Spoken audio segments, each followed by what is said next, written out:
Masa ni kita muda. Nah, umur 15, 20, 25, 30 orang muda. Tapi kita tak rasa lagi tentang nilai ni. Kita pakai lagu gitu ya, hanyut. Kita akan rasa istimewanya muda, nikmatnya muda. Nah, bila kita tua lagi. Allah, tapi kalau aku tahu zaman muda itu, aku dah lagu setengah. Masa ni kita tak lagi. Macam cerah kau. Kita tak rasa nilai cerah, melainkan kita kena rasa gelap. Api padang baru tahu nikmat sebutir lah. Tapi masa cerah ni, waduh, 18 butir lah, tak ada apa. Bila kita hilang dah nikmat tu, maka kalaulah kita rasa berharganya nikmat masa kita hilang tu. Jadi sekarang kita tengah muda lagi, gunalah sebaik-baik. Bukan maknanya duduk surah tidur surah, bukan. Maknanya hijau, hobi, riadah, saukan. Sampai masa orang ngajar, dia dengar sekejap. Tak kena takkan, dia dengar. Kita akan jadi tahu mana yang hak, mana yang batil. Di samping doa daripada makhluk-makhluk Allah, sebagaimana yang disebut dalam hadis, ikan berdoa, burung berdoa, orang-orang muda dia isu ya Allah yang tahu, kata ikan selok ni, mu tolong rahmatkan budak ni. Kata pula burung malakubah, ya Allah yang tahu, ampunilah si fulan.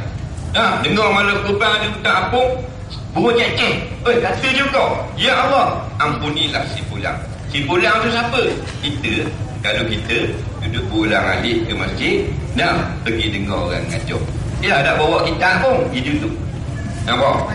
Kita akan berbeza dah daripada kita dah. Tak usah kata zaman orang langgar. Kita orang tak langgar pun kalau jenis pergi dengar ilmu bersama dengan majlis ulama, kita akan rasa kelainan. Nampak? Jadi ambillah masa muda yang kita tengah ada sekarang. Jangan sampai dah tua. Ada orang tua masa muda duduk sibuk kerja, makan gaji je, bukan kata besar sangat.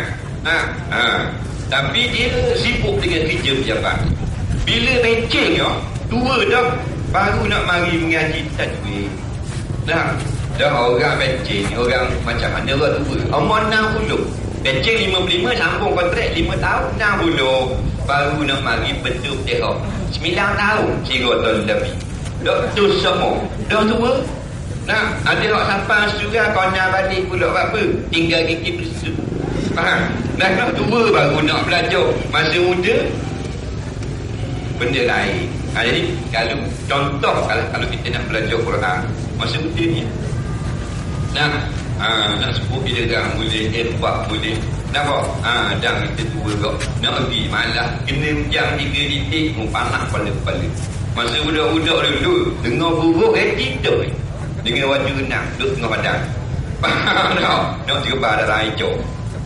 Jam renang tu dah ada atas pasir. Tak ada apa-apa, berjeruk 2 jam duduk dalam hujan. Tuhan beri kekuatan pada orang muda.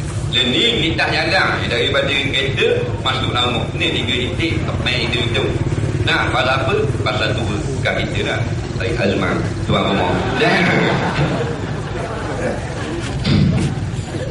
Itu nikmat kita menjadi orang muda. Jadi apatah lagi kalau pemuda bersama dengan Islam, maka itulah yang terbaik. Kalau cerita hijrah ke, Sayyidina Ali karramallahu wajhah sangat berani tunjuk contoh kita. Orang mari nak bunuh Rasulullah, Sayyidina Ali kata tak, saya duduk tempat Rasulullah. Kalau orang bunuh, kena kita. Nampak? Tapi kita tak sampai tangga dan suruh orang bunuh. Begitu beraninya. Tapi kita ambil contoh orang muda. Dia dapat pangkat tinggi di sisi Allah dengan sebab jasanya kepada Islam. Jadi kita nak jasa masing-masing orang muda kepada Islam. Dah sahaja dia sakuplah benda-benda lain, tak ada jadi masalah. Ada orang muda kata dia kata, tak kau nak pergi kita leceh, dia pakai pi, orang dia pakai kain ni, tak sedar kau. Tengok orang lah, kata orang pula. Tak ada syarat.